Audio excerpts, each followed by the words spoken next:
Labadiena, tauragiškiai ir miesto svečiai. Šiandien pirmos lygos remiamos Top Sport 14 turo rungtynės, kuriuose FK Tauras priima svečius iš Ispanijos. Ne, tam yra ir priežasčių. Kubilinskas, smūgis ir pusėliau teisėjo prieš rungtynės, sakė, dar neaišku. O čia ekrano ataka, smūgis, rikošetas ir Kapinis. Babrungas susitiko su FK Bivonu.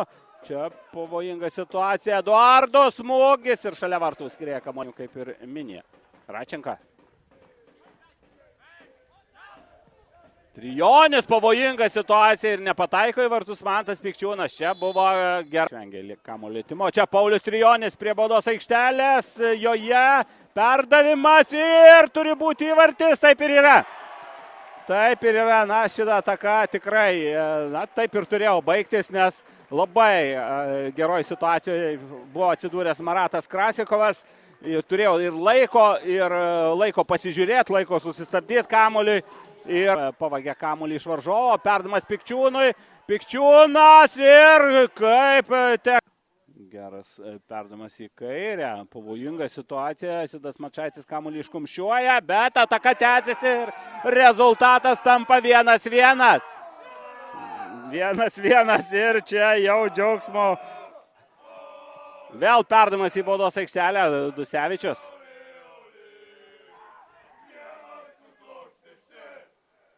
Grinkus, vėl pavojinga situacija, vėl smūgis ir Sidas Mačaitis ir du.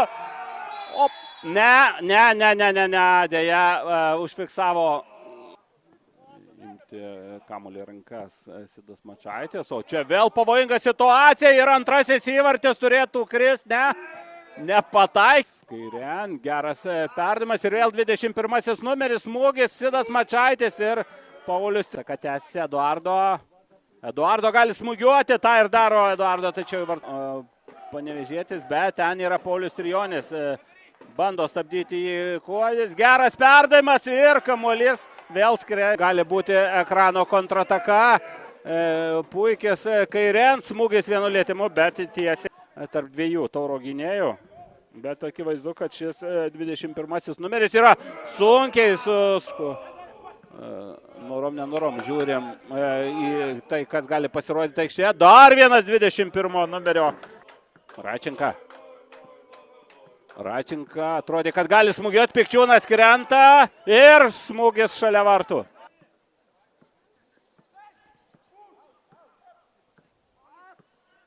Oi, kaip klysta vartininkas, išgyrėm, o dabar tušti vartai ir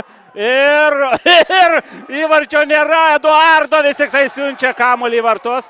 Na ir toks kuriozinis įvartis, bet jisai krenta į ekrano vartus, Eduardo.